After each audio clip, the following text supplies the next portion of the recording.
25-tur markaziy o'yin APLda Liverpool o'z maydonida Enfieldda Manchester Cityni qabul qildi va o'yin yonib ketdi do'stlar. Birinchi taymda katta ustunlik Manchester Cityda bo'ldi va imkoniyatlardan foydalana olmadi. Erling Haaland ham birga bir chiqdi va Alissonning seyfi jamoasini goldan qutqarib qoldi va asosiy o'yin, asosiy jang ikkinchi taymdan boshlandi. İkinci taymda ajoyib o'yin ko'rdik do'stlar. Szoboszlay 75-daqiqada shtrafnoydan bu golga to'xtalmasdan ilojimiz yo'q. Shtrafnoydan ajoyib zarba yo'llab jamoasini oldinga olib chiqdi. Chamasi 35 metrlardan bu zarbani yo'lladi. Bu o'yinda Abduqodir Husanov ajoyib o'yin ko'rsatdi va 7 ballga loyiq ko'rildi.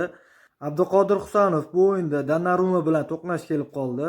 Donnarumaning oyoqlari Husanovning boshiga qarab zarba berdi va bu bexosdan bo'ldi va Abduqodir Husanov o'sha joyning o'zida hushini yo'qotdi va zudlik bilan shifokorlar unga yordam ko'rsatishdi va o'ziga keldi Husanov va Pep Guardiola unga tavakkal qilgisi kelmadi va siraza alishtirdi.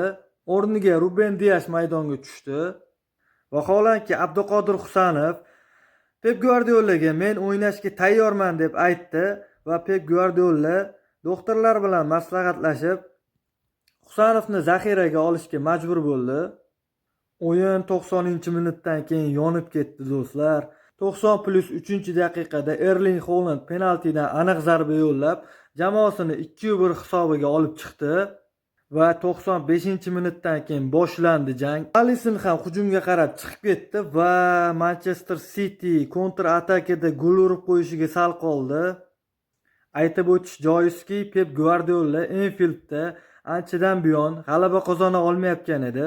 Pep Guardiola Enfieldda jamoasi bilan 24 ta o'yinda maydonga tushib, atigi 3-bor g'alaba qozondi.